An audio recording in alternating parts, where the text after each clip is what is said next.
In July of 1951, I enlisted in the Navy and entered boot camp at San Diego. I was assigned to a group of 80 men that did everything together, from the time the bugle sounded reveille, until taps in the evening. We lived in the same barracks, ate as a group and marched together until we could march in unison. We were to become molded into one single force. It went this way for about 6 weeks, and then it began to happen. Every morning we would fall into lines for inspection and roll call. I would step into my assigned position right next to Gonzales.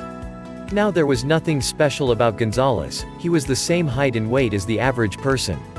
He did have the best set of teeth I have ever seen. They were like pearls and he always spent extra time to ensure they stayed that way. No, it wasn't his teeth that made him stand out, it was his white uniform. There was something about his whites that separated him from the rest of the 80 men in the unit. Every morning as we stood for inspection, Gonzales would stand at attention, and even his uniform seemed to stand at attention. The inspecting officer would come down the line and stop and stare at him. He was the paragon of what a sailor should look like. He was neat and trim, his white uniform was so clean it sparkled. The rest of us, especially me, standing next to him looked like we had been in our uniforms all day.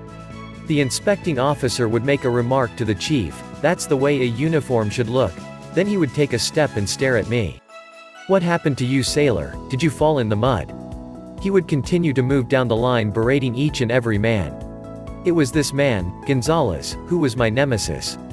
I was going to either die, be shot by the firing squad for not passing inspection, or maybe I was going to be forced to shoot Gonzales. The only thing that was saving him was, the guns we were carrying were inoperable. As the weeks progressed, things seemed to be getting worse. Gonzales' uniform seemed to be getting wider with each day. No matter what I did, I couldn't pass muster standing next to him. It was a terrible love-hate relationship that I was having with him. He was a nice guy, had a great sense of humor and was fun to be around, except at the parade ground standing inspection. It was on a Monday morning that the word was passed to us. We were about to receive our first liberty near the end of our training, but only if we passed inspection. That did it. I was definitely going to have to shoot Gonzales. I spent the whole day trying to figure out some way to get rid of Gonzales.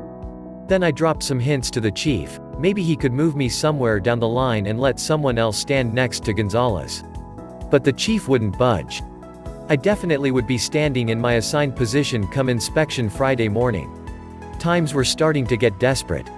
There had to be a way to pass inspection Friday morning even if I had to stand next to Gonzales. It was then that I began to form a plan to find out how Gonzales was getting his uniform so white. That evening as he went to the wash area, I trailed along and set up my washing station next to him. As we hand-washed our whites, I took particular notice of every move he made. How he washed his whites, how much soap he used and how he hung up his clothes to dry. It took a couple of days until I really noticed what he was doing. At first I thought he was using some form of magic potion, some special whitener, or maybe he washed his clothes some special way. I soon found out, there were no special ingredients, there was no secret. He worked at it. He filled his bucket with water, measured his soap and started scrubbing. He scrubbed, rinsed and scrubbed, then rinsed again. He held up his uniform and inspected it, then he decided he would do it again.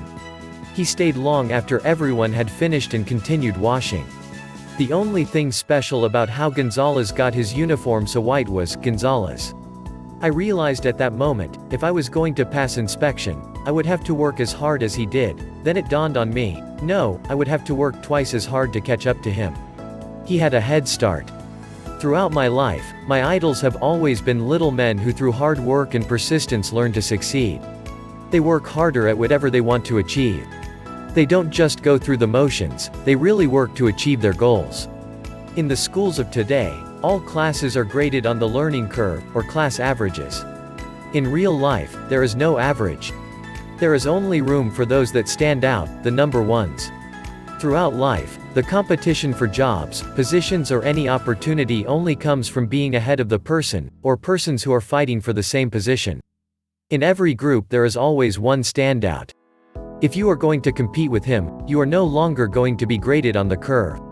You are in direct competition with everyone who wants the position.